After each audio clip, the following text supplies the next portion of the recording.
Hello everyone, my name is Rahul Male. और भाई साहब, क्या हाल है आप लोगों के? आशा करता हूँ कि आप लोग एकदम फिट एंड फाइन हो गए। ये वीडियो जो है काफ़ी इंटरेस्टिंग होने वाला है। वीडियो के टाइटल से आपको पता चल जाएगा। बट ये वीडियो स्टार्ट करने से पहले अभी चलते आज जिम। पहले तो यार कल मिस हो गया था, तो आज पहले फटाफट जिम कर लेते हैं। और यहाँ के जिम की एक इंटरेस्टिंग चीज़ भी बताऊंगा मैं आपको, सो बने रहिए वीडियो में। Let's go. भाई साहब, मौसम तो एकदम लजीज हो रहा है। सूरज भगवान ने भी अभी दर्शन दिए, बहुत ही प्यार हो रहा है। तो बने रहिए वीडियो में। आज भाई साहब जिम करेंगे यार। और आप लोगों से भी रिक्वेस्ट करता हूँ कि भाई आप कुछ ना कुछ ट्राई करते रहे। मैं भी जिम या फिर योगा या कुछ ना कुछ स्ट्रेचिंग एक्सरसाइज। अगर आप जॉब करते हो तो आपके पास में इतना टाइम नहीं होगा, तो आप थोड़ा 15 से 20 मिनट एटलीस्ट दे यार अपने आप को। बहुत इंपॉर्टेंट है यहाँ पे। तो भाई साहब, टेम्परेचर काफ़ी ख़तरनाक हो रहा है यार। Real feel -4। जिम में प्रवेश कर लिए।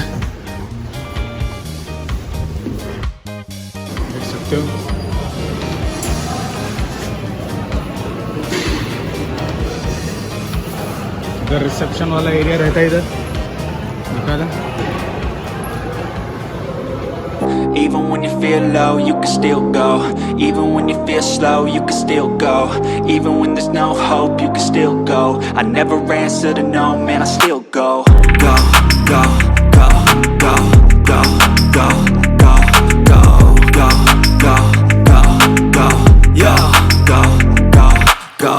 Hustle hard, hustle every single day. I'll be making moves till I'm buried in my grave. To the system, I don't wanna be a slave. I've been doing shit my way, or the highway. And in the driveway is a nice range. Cause I grind through the climb, I invite pain. You'll never hear me, bitch, nah, I don't complain. Just gotta flip the switch and you can go and obtain anything you want, anything you need. Your mind's got the key ingredient, it's belief. They deceive with the negativity, but I just slide right by that energy. Even when you feel low, you can still go. Even when you feel slow, you can still go. Even when there's no hope, you can still go. I never answer to no, man, I still go. Go, go, go, go, go, go, go, go, go, go. तो भाई साहब, यहाँ के changing room की एक special चीज़ बताता हूँ मैं आपको कि यहाँ पे लड़के हो या लड़कियाँ हो, ऐसे ही नंगे वंगे घूमते रहते हैं। तो ये एकदम नॉर्मल है यहाँ पे, बिकॉज यहाँ पे जिम के बाद में बाथ लेते और ऐसे यहाँ पे चेंजिंग रूम में नंगे आ जाते। तो दोनों लड़के हो या लड़कियाँ हो, ये यहाँ पे नॉर्मल है। तो आप अगर यहाँ पे नए अगर आते हो तो आपको यहाँ पे ऑकवर्ड होने की ज़रूरत नहीं है। तो भाई साहब, एकदम लजीज वर्कआउट हो गया। तो भाई साहब, आप अगर बेल्जियम आने का प्लान कर रहे हो तो आपको ये चीजें जानना बहुत जरूरी है कि यहाँ पे कॉस्ट ऑफ लिविंग क्या है, आपके मैक्सिमम खर्चे कहाँ कहाँ पे हो सकते हैं, कितना अप्रोक्स खर्चा होता है, वो चीजें डिस्कस करेंगे। और यूक्रेन और रशिया के बीच में जो वॉर चल रहा है, उसके चलते हुए क्या इम्पैक्ट हुआ है कॉस्ट ऑफ लिविंग पे, वो सारी चीजें डिस्कस करने का ट्राई करेंगे। सो बने रहिए वीडियो में। तो भाई साहब, जैसे आप यहाँ पे आते हो तो सबसे बड़ा जो एक्सपेंस रहेगा वो आपका अकोमोडेशन का रहेगा, मतलब आपके रहने में जाएगा। और घर यहाँ पे कैसे ढूंढते हैं, जो स्टेप बाय स्टेप प्रोसेस है वो मैंने अपने वाले पुराने वीडियो में बताया। तो अगर आपने नहीं देखा है तो आप उसे जाके देख सकते हो। कुछ अगर क्वेश्चन रहेंगे तो ज़रूर बताइए, हम लोग उसको ट्राई करेंगे सॉल्व करने का। और बैक टू द पॉइंट, तो यहाँ पर अकोमोडेशन का जो चार्जेस है वो डिपॉजिट प्लस आपका रेंट प्लस यहाँ की जो कॉमन चार्जेस है वो सारी चीज़ें इंक्लूड होके आता है। आप अगर कोई भी अगर अकोमोडेशन के लिए अगर जाते हो तो यूटिलिटीज़ की बात हम बाद में करेंगे। तो भाई साहब, आपके जो अकोमोडेशन का जो एक्सपेंस है वो कुछ चीज़ों के ऊपर डिपेंड करता है। पहला तो आपका जो लोकेशन है, किस लोकेशन पे रहते हो उसके ऊपर डिपेंड करता है। आप किस टाइप के घर में रहते हो, अनफर्निश्ड या फर्निश्ड, उसके ऊपर डिपेंड करता है। आप बैचलर हो कि फैमिली के साथ में हो, उसके ऊपर डिपेंड करता है। तो आप अगर बैचलर हो और शेयरिंग में रहते हो तो आपको अप्रोक्सीमेटली 500 से 700 यूरो के रेंज में पे करना पड़ सकता है। अगर आप स्टूडियो अगर प्रीफर करते हो तो आपको अप्रोक्सीमेटली 700 से 900 के बीच में पे करना पड़ सकता है। अगर आप 1 BHK के लिए अगर जाते हो तो अप्रोक्सीमेटली 1000 यूरोज, मैंने अपने वाले पुराने वीडियो में भी बताया आपको, तो आप जाके देख सकते हो। और आप अगर 2 BHK के रेंज में अगर प्रीफर करोगे तो 1200 से 1500 के रेंज में आपको देना पड़ सकता है उसका वाला रेंट। जो मेन पार्ट आता है वो है डिपॉजिट, जो कि सबसे बड़ा अमाउंट रहता है। 2 मंथ और 3 मंथ्स का रेंट देना पड़ सकता है। आपको एक सजेशन देना चाहूंगा मैं कि अपना जो डिपॉजिट अमाउंट है वो कभी भी लैंडलॉर्ड के अकाउंट में ना डाले डायरेक्टली।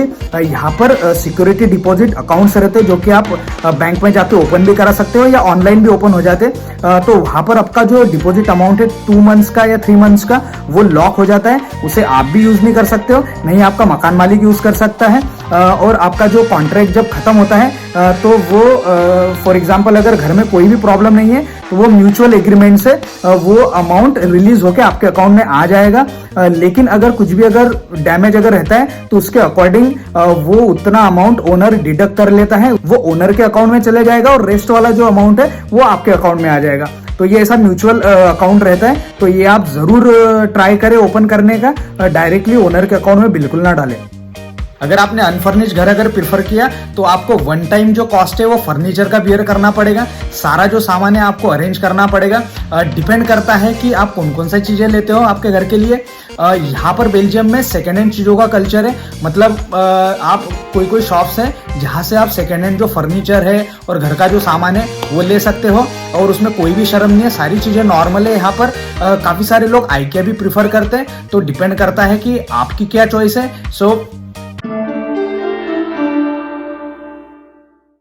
तो भाई साहब यहाँ पे जो सेकेंड एक्सपेंस है वो है यूटिलिटीज का। तो आपको गैस, इलेक्ट्रिसिटी, इंटरनेट और वाटर का जो है कनेक्शन लेना पड़ता है और मंथली इसके चार्जेस देने पड़ते हैं। ये घर में हम लोग इलेक्ट्रिसिटी और गैस का 180 यूरोस पे करते हैं पर मंथ। और उसके बाद में यहाँ पर ईयर एंड में एक आपका कंजम्पशन का ओवरऑल बिल आता है। उसके अकॉर्डिंग अगर आपने ज्यादा अगर कंज्यूम अगर किया होगा इलेक्ट्रिसिटी और गैस तो उसके अकॉर्डिंग आपको ज्यादा पे करना पड़ेगा। अगर कम अगर किया होगा तो बाकी का जो अमाउंट है वो रिफंड आ जाता है जिसके नाम पे कनेक्शन रहेगा। अगर आप बैचलर अगर रहते हो तो आपको ये चीज जानना बहुत जरूरी है कि जिसके नाम पे कनेक्शन है उसके अकाउंट में वो रिफंड आ जाएगा पैसा। तो आप शेयर करना ना भूले वो वाले पैसों को, नहीं तो कोई अगर अच्छे लोग नहीं रहते हैं, अपने जैसे लोग नहीं अगर रहेंगे तो क्या करेंगे कि जिसके अकाउंट में अगर वो रिफंड अगर पैसा अगर आ जाता है तो वो किसी दूसरे टेनेंट को बताते नहीं है और वो पैसे खुद रख लेते।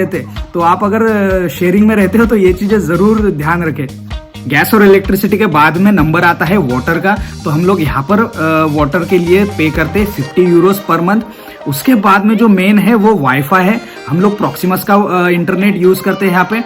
तो इसका जो मंथली चार्जेस है वो 54 यूरोस 99 सेंट्स, मतलब ऑलमोस्ट 55 यूरोस। और इसका फर्स्ट टाइम जो है इंस्टॉलेशन चार्ज लेते हो तो ऑलमोस्ट 59 यूरोस लेते। अभी मैं देख रहा हूँ प्रॉक्सिमस की साइट पे तो कुछ तो ऑफर चल रहा है। 6 मंथ के लिए आपको 54 यूरो 99 सेंट्स न देते हुए आपको 39.99 यूरोस देने, मतलब ऑलमोस्ट 40 यूरोस। और इंस्टॉलेशन चार्जेस उतना ही रहेगा, लेकिन 7 मंथ से फिर ये जो चार्जेस रहेगा आपको 54 यूरो 99 सेंट्स पे करना पड़ेगा। तो अभी ऑफर चल रहा है 6 मंथ के लिए। तो अगर आपको नया कनेक्शन लेना है तो जल्दी से साइट पे विजिट करिए और आप नया कनेक्शन ले सकते हो भाई लोग। तो भाई साहब आपका जो नेक्स्ट एक्सपेंस है वो है फूड से रिलेटेड। तो डेफिनेटली ये जो खर्चा है वो वेरी करता है पर्सन टू पर्सन। आप वेजिटेरियन हो, नॉन वेजिटेरियन हो, उसके ऊपर डिपेंड करता है। आप पार्टी एनिमल हो या आप घर पे सोने वाले इंसान हो, उसके ऊपर भी डिपेंड करता है। तो आपको एक बेस लाइन बता के चलता हूं मैं। यहाँ पर मेरे पास में एक बिल है जिसके अकॉर्डिंग यहाँ पर अंडे जो है 12 अंडे का पैक जो है वो ऑलमोस्ट आपको 3.5 यूरोस का पड़ेगा। 1 किलो जो अनियन है वो पड़ेगे 1.19 के। और चिकन जो है वो आधा किलो आपको 6 यूरो का पड़ेगा।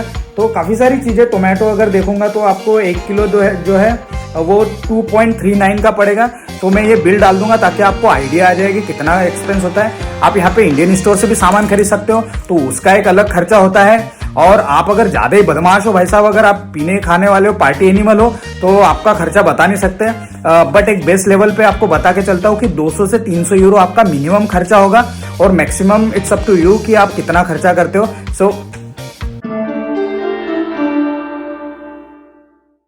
तो भाई साहब जो नेक्स्ट एक्सपेंस है वो है ट्रांसपोर्टेशन का। तो एक चीज बताना चाहूंगा कि बेल्जियम का जो ट्रांसपोर्टेशन है वो काफी बढ़िया है। सारी जो सिटीज है वो वेल कनेक्टेड है। मैं ब्रसेल्स में रहता हूँ तो मैंने ऐसा एक पर्सनल मोबिव कार्ड लिया है जिसके थ्रू मैं मंथली या फिर ईयरली पास डला सकता हूँ और उसको यूज कर सकता हूँ। तो अगर मैं आपको उसका प्राइस बताऊंगा ब्रू पास का मंथली तो वो है 56.50 और ब्रूपास एक्सेल का है 78 यूरोस। तो ब्रूपास एक्सेल से क्या रहता है कि आप ब्रसेल्स के अलावा भी कुछ कुछ एरियाज जो है वो उसमें आप ट्रैवल कर सकते हो। और ब्रूपास से आप जैसे ब्रसेल्स, विथ इन ब्रसेल्स आप मंथली कोई भी पब्लिक ट्रांसपोर्ट या प्राइवेट ट्रांसपोर्ट जो है वो आप यूज कर सकते हो। आपको मैं ये डिटेल वहाँ पे वीडियो में शेयर कर दूंगा। तो भाई साहब नेक्स्ट जो एक्सपेंस है वो बेसिकली ऑप्शनल है। ये डिपेंड करता है कि आप उसमें इन्वेस्ट करना चाहते हो या नहीं। वो मैं बात कर रहा हूँ आपके फिटनेस को लेके। बेसिकली जिम ज्वाइन करने की या कोई योगा सेंटर या कोई फिटनेस क्लब ज्वाइन करने की, तो basically it's up to you. आप अगर उनमें इन्वेस्ट अगर करना चाहते हो तो यहाँ का वेदर और यहाँ पे जो जिस तरीके की लाइफ स्टाइल है उसको देखते हुए मैं पर्सनली आपको रिकमेंड करना चाहूँगा कि आप कुछ ना कुछ इनमें से ज्वाइन करें और अपने आप को फिट रखें। जिम की अगर बात करूंगा तो यहाँ पे बेसिक फिट और जिम्स है अराउंड। अगर मैं आसपास मेरे वाले देखता हूँ तो जिम्स में पर्सनली जाता हूँ तो उसका मैं आपको प्राइस बताऊंगा। पर मंथ का अभी चल रहा है 29.99 यूरोज है पर मंथ का।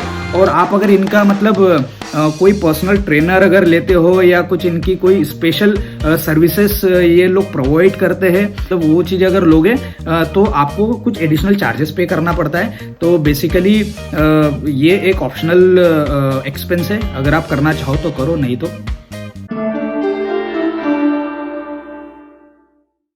भाई साहब आप कितने भी फिटनेस फ्रीक हो, बुरा समय कभी भी बता कर नहीं आता है। तो हमेशा हेल्थ इंश्योरेंस लेना ज़रूरी रहता है। यहाँ का जो वेदर है और लाइफ स्टाइल है उसको देखते हुए मैं आपको ज़रूर रिकमेंड करूँगा कि आप हेल्थ इंश्योरेंस ले। आप बेल्जियम की किसी भी कंपनी में काम अगर करते हो तो मैक्सिमम कंपनीज जो है वो आपको एक ग्रुप इंश्योरेंस प्रोवाइड करते हैं जिसमें काफ़ी सारी चीज़ें रहती है। मतलब हॉस्पिटलाइजेशन कवर रहता है आपका, और उसके बाद में रिटायरमेंट प्लान, डेथ प्लान। सो एक प्लान रहता है जिसके अकॉर्डिंग ये सारी चीज़ें कवर करते हैं। बट उसके अलावा हमको एक सेपरेट इंश्योरेंस लेना पड़ता है जिसको म्यूचुअलिटीज बोलते हैं। उसका आपको ईयरली ऑलमोस्ट पड़ेगा 100 यूरोज के रेंज में। तो आपको मैं रिकमेंड करता हूँ कि आप वो ज़रूर लें। तो भाई साहब जो रशिया और यूक्रेन का वॉर है उसके वजह से जो मैक्सिमम इम्पैक्ट आया है वो एनर्जी प्राइसेस पे हुआ है और अकोमोडेशन पे भी आया है। लेकिन किस तरीके से आया मैं आपको बताता हूँ। पहले वॉर से पहले क्या होता था कि जो यूटिलिटीज़ के जो चार्जेस रहते थे वो रेंट में ऑलरेडी इंक्लूडेड होते थे, या तो जो कनेक्शन होता था वो ओनर के नाम पे होता था। वॉर जैसे ही स्टार्ट हुआ तो एनर्जी के प्राइसेस काफ़ी बढ़ गए जिसके वजह से ओनर ने बोला टेनेंट्स को कि आप जो है वो कनेक्शन अपने नाम पे लेना स्टार्ट कर दीजिए। सो ये मेजर चेंज मैंने देखा है। उसके बाद ऑयल, फूड आइटम्स, ग्रोसरीज, इनके प्राइसेस भी बढ़े बट इतना ज़्यादा इम्पैक्ट नहीं है इन चीज़ों का। और अकोमोडेशन की अगर बात करूँगा तो नॉट ओनली वॉर के वजह से बट जॉब के वजह से भी काफ़ी सारे लोग यहाँ पे आ रहे हैं जिसके वजह से अकोमोडेशन के प्राइसेस है काफ़ी हाई हो गए। और यहाँ पे इंडेक्सेशन भी चलता है जिसके वजह से हर साल ये लोग इनके वाले अकोमोडेशन का जो प्राइस है वो बढ़ाते रहते हैं कुछ परसेंटेज से। सो वो थोड़ा सा तकलीफ देता है टेनेंट्स को, बट उसके अलावा ठीक है। तो भाई साहब काफ़ी सारी चीज़ों की जो कॉस्ट है मैंने आपके साथ में शेयर कर दिए। तो अगर कोई चीज़ अगर मिस कर दी हो तो आप मुझे कमेंट सेक्शन में ज़रूर बताएं। अगर आपको मेरा वीडियो पसंद आता है तो इसे लाइक करें, शेयर करें और चैनल को सब्सक्राइब करें।